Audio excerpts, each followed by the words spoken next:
اعوذ باللہ من الشیطان الرجیم بسم اللہ الرحمن الرحیم۔ السلام علیکم۔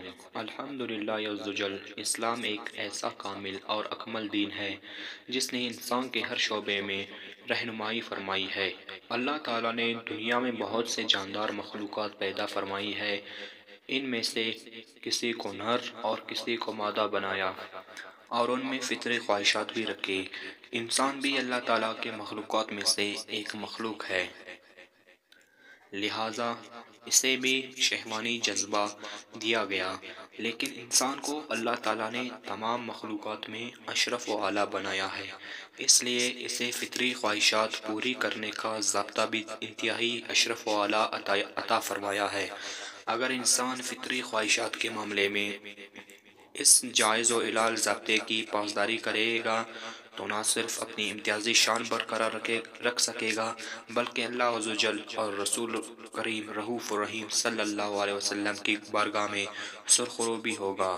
اس کے برعکس اگر اس ضابطے کی خلاف ورزی کرے گا تو جانوروں جیسا ہو جائے گا، کیونکہ جانوروں کے لیے کوئی ضابطہ مقرر نہیں، جبکہ انسان کی فطری خواہشات کی تکمیل کے لیے ایک ضابطہ اور قانون مقرر ہے جو نکاح ہے۔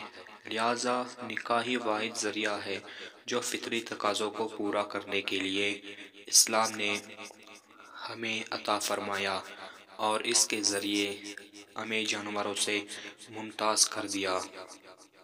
مفسر شہیر، حکیم الامت، مفتی احمد یار خان نعیمی رحمۃ اللہ علیہ فرماتے ہیں کہ نکاح اور ایمان یہ دو ایسی عبادتیں ہیں جو حضرت سیدنا آدم علیہ السلام سے شروع ہو رہی ہے اور تا قیامت رہیں گی۔ نکاح بہترین عبادت ہے کہ اس سے نسل انسانی کی بقا ہے، یہی صالحین و ذاکرین عابدین کی پیدائش کا ذریعہ ہے۔ نکاح انسان مرد کا انسان عورت ہی سے ہو سکتا ہے، نہ کہ جن سے ہو سکتا ہے، نہ کسی دریائی انسان سے، نہ کسی جانور سے،